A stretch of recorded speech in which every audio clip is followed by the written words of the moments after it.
আসসালামু আলাইকুম, কেমন আছেন আপনারা সবাই? আশা করি সবাই ভালো আছেন যে যেখান থেকে আজকে আমার ভিডিওটি দেখছেন। তো চলে আসলাম আপনাদের মাঝে নতুন আরেকটি ব্লগ ভিডিও নিয়ে, আশা করি ভালো লাগবে। তো আজকে সকাল সকালই চলে এসেছি। তো বড় মেয়েকে স্কুলে দিয়ে আসতে গিয়েছিলাম, তো আজকে ছোট মেয়েকে সাথে করে নিয়ে গিয়েছি। আমার হাজব্যান্ডটা আবার কাজে চলে গেছে সকালবেলায়। তো দেখা যায় আমার ছোটো মেয়েও ঘুম থেকে উঠে গেছে। তো সকালবেলা যখন আমরা ঘুম থেকে উঠে যাই, আমার ছোটো মেয়েও আমাদের সাথে সাথেই উঠে যায়। তো ওকে নিয়ে গিয়েছিলাম স্কুলে। তো সকালবেলা এখনও দোকানপাট বেশিরভাগই বন্ধ। তো শীতের দিনে এই একটা সমস্যা, দেরিতে দোকানপাট খুলে। তো এক দুইটা দোকান খুলেছে, আর বাজারগুলো আস্তে আস্তে বসছিল, এখনও সম্পূর্ণভাবে বসেনি দোকানগুলো। তো প্রায় বাসার সামনে চলে এসেছি হাঁটতে হাঁটতে। তো মেয়েকে বাসার গলির সামনে এসে একটু নামিয়ে দিয়েছি। তো দেখা যায় এইভাবে নিরিবিলি রাস্তার মধ্যে সকালবেলা হাঁটতে ভালো লাগে। আর ছোটো মেয়ে মানে আমার কোলে থাকতে চায় না, তো রাস্তায় বের হলে ও হাঁটতে চায়, তো সেজন্য ওকেও নামিয়ে দিয়েছিলাম।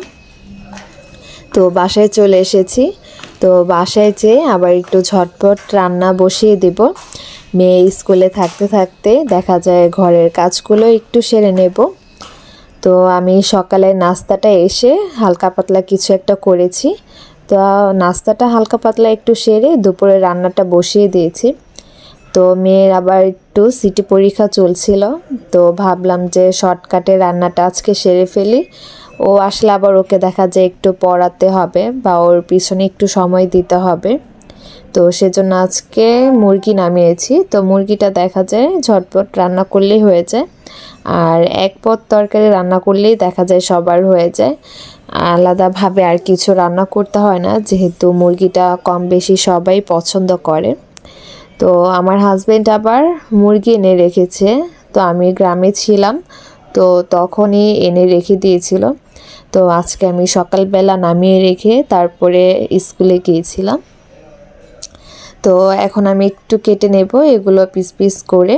তো আপাতত একটা ছুটিয়ে আমি রান্নাটা শেষ করে নেব, বাদ বাকিগুলো আমি একটু পরে কাটবো। আর এই দিকে কিন্তু পেঁয়াজটাও হালকা একটু লাল হয়ে গেছে। তো আমি পেঁয়াজটা আগে কেটে তারপরে বসিয়ে আমি একটা মুরগি কেটে নিয়ে তারপরে ধুয়ে পরিষ্কার করে নিয়েছি। তো এইদিকে আবার পেঁয়াজটা পুড়ে যাবে, তো সেজন্য আমি বারবার উঠে একটু নাড়াচাড়া দিয়ে নিচ্ছিলাম। তো পেঁয়াজটা হালকা একটু লাল হয়ে গেছে। তো এই পর্যায়ে আমি একটু আদা রসুন বাটা দিয়ে দিলাম। আদা রসুনটা এখন আমি একটু ভালো মতো একটু ভেজে নেব। তো আদা রসুনের গন্ধটা থাকলে কিন্তু ভালো লাগবে না খেতে। তো আমি একটু ভালো মতো কিছু সময় ধরে একটু ভেজে নিয়েছি। এখন আমি এক এক করে সবগুলো গুঁড়ো মশলা দিয়ে দিব। তো আমি এখন হলুদের গুঁড়ো দিয়ে দিচ্ছি। তো আমি 1.5 চামচের মতো হলুদের গুঁড়ো দিয়ে দিলাম। তো একটু মিশিয়ে নিচ্ছি যেন মশলাটা পুড়ে না যায়। তো এখন আমি মরিচের গুঁড়ো দিয়ে দিলাম 2 চামচের মতো, আর ধনিয়া গুঁড়ো দিচ্ছি 1 চামচের একটু কম, আর স্বাদ মতো লবণ দিয়ে দিলাম। তো এখন আমি ভালো মতো সবগুলো মশলা একটু তেলের সাথে একটু ভেজে নিলাম। তো এখন আমি যেন পুড়ে না যায় একটু পানি দিয়েছি সামান্য পরিমাণে। আর যেহেতু আমার কারেন্টের চুলা, পানি শুকাতে একটু সময় লাগে, তো সেজন্য আমি একটু পানি কমিয়ে দিয়েছি। তো এখন এই মশলাটাকে আমি ভালো মতো একটু কষিয়ে নেব কিছু সময় ধরে, যেন মশলার যে ফ্লেভারটা আছে সেটা যেন চলে যায়। তো মশলাটা কষানো হয়ে গেছে, আমি মুরগির মাংসগুলো দিয়ে দিলাম। তো আমি আগে থেকেই কেটে ধুয়ে পরিষ্কার করে রেখে দিয়েছিলাম। তো এখন আমি একটু ভালো মতো মিশিয়ে নিচ্ছি। আর এক হাত দিয়ে যেহেতু আমি মোবাইলটা ধরেছি, তো আমার ভিডিও করতে একটু সমস্যা হচ্ছিল, বারবার পাতিলটা নড়ে চড়ে যাচ্ছে। আর কারেন্টের চুলার মধ্যে এই একটা সমস্যা, এরকম সিলভারের পাতিল বসিয়ে রান্না করলে একটু সমস্যা হয় নাড়াচাড়া করতে।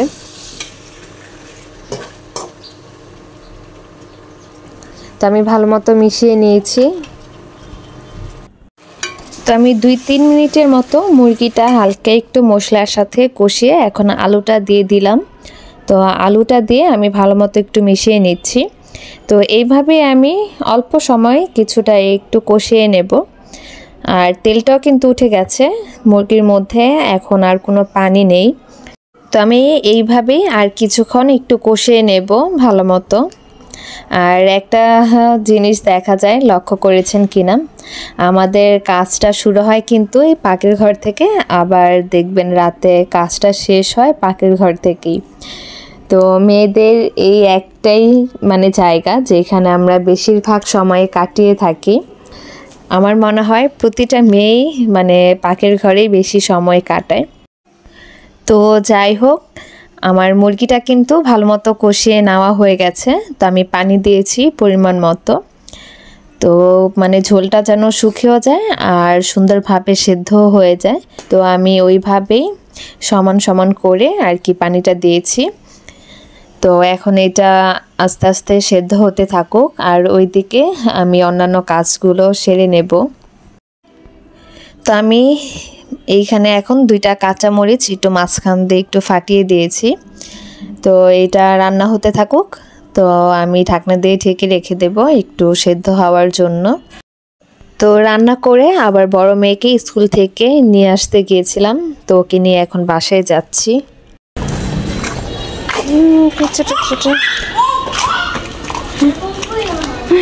ছোট কুকুরের বাচ্চা দেখে কেমন করে আনায়া এটা কি?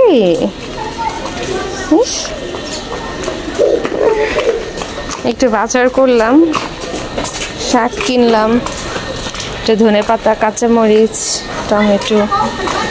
শাকসবজির এত দাম, মানে কোনো কিছু তার হাত দেওয়া যায় না। তো আজকে আবার আনায়াকে নিয়ে স্কুলে গিয়েছিলাম আম্মুর বাসায় না রেখে। দেখা যায় বারবার সিঁড়ি দিয়ে ওঠানামা করতেও ভালো লাগে না। নুডলস রান্না করেছিলাম, তো নুডলস খাচ্ছি বসে বসে। তো মেয়েকে একটু পড়তে বসিয়েছিলাম, তো নুডলস রান্না হয়ে গেছে। তো ভাবলাম যে আগে খেয়ে নাও, তারপরে বাকি পড়াগুলো শেষ করবে।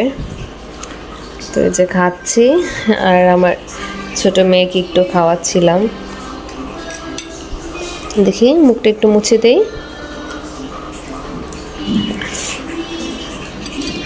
তো মাঝে মাঝে কিন্তু এরকম নর্মাল ম্যাগি রান্না করে খেতে অনেক ভালো লাগে, শুধু ডিম দিয়ে, কোনো সস ছাড়াই। তো এটা খাওয়ার টেস্টই কিন্তু অন্যরকম। আবার সস দিয়ে সবজি দিয়ে রান্না করলে সেটা খাওয়ার টেস্ট অন্যরকম হয়। তো শীতের দিন যেহেতু চলে এসেছে, তো সবজি দিয়ে দেখা যায় প্রায় খাওয়া হবে এখন। তো কার কার কাছে ভালো লাগে এভাবে নর্মাল নুডলস? আমার কাছে অনেক ভালো লাগে, আমার বাচ্চারাও পছন্দ করে এভাবে নর্মাল করে বানিয়ে দিলে। এই যে নাও আম্মু, আসো।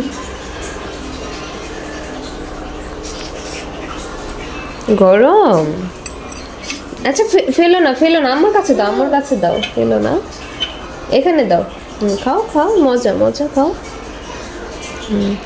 একটু মুখে গরম লেগেছে তাই ফেলে দিয়েছিল একটু। তো আয়শার আবার সামনে এক্সাম, তো এখন দেখা যায় একটু পড়ার দিকে সময় একটু বেশি দিতে হয় ওকে।